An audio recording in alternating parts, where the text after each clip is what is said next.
இப்ப எல்லாம் என்னுடைய அன்பு தம்பி அரசியலுக்கு வரல. அதனால இது நல்ல வாய்ப்பு. பண்ணிட்டு வாங்க.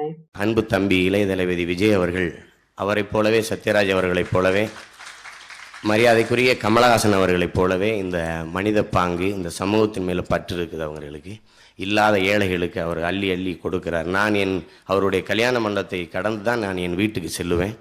ஒவ்வொரு நாளும் அவர் சென்னையில் ஓய்வாக இருக்கிற நேரங்களில் அங்கே ஆயிரக்கணக்கான இளைஞர்கள் கூடுறாங்க. அவங்களுக்கு நோட்டு புத்தகம், அவர்களுக்கு படிப்புக்கான வசதியெல்லாம் அவர் கொடுக்குறார்.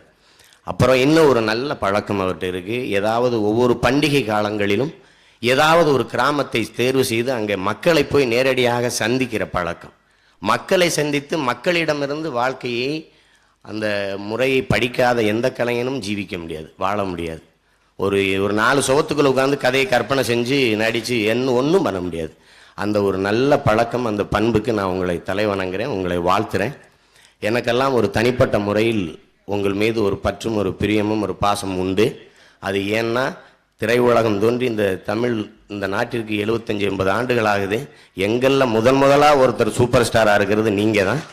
அதில் எனக்கு தனிப்பட்ட முறையில் ஒரு தமிழனாக, என் மண்ணின் மகனாக நீங்கள் இருக்கிறதுனால நான் மற்றவர்களுக்கு இல்லாத ஒரு பெருமை எனக்கு இருக்கிறது.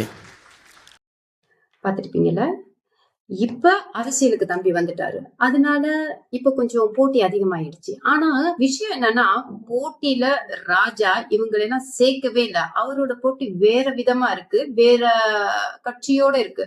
ஆனா இந்த அள்ளி சில்லறைகளை என்னையும் சேர்த்துக்கோ, சேர்த்தாதான் கண்டென்ட், சேர்த்தாதான் எங்களை வெளியில கொஞ்சமாச்சு தெரியும் அப்படின்னு ஒட்டிக்கிறாங்க, உரசிக்கிறாங்க.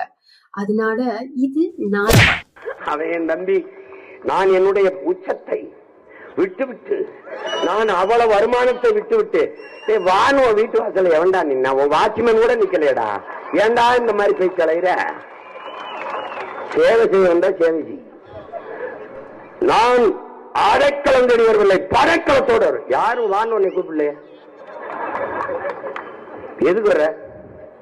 எதுக்கு வர?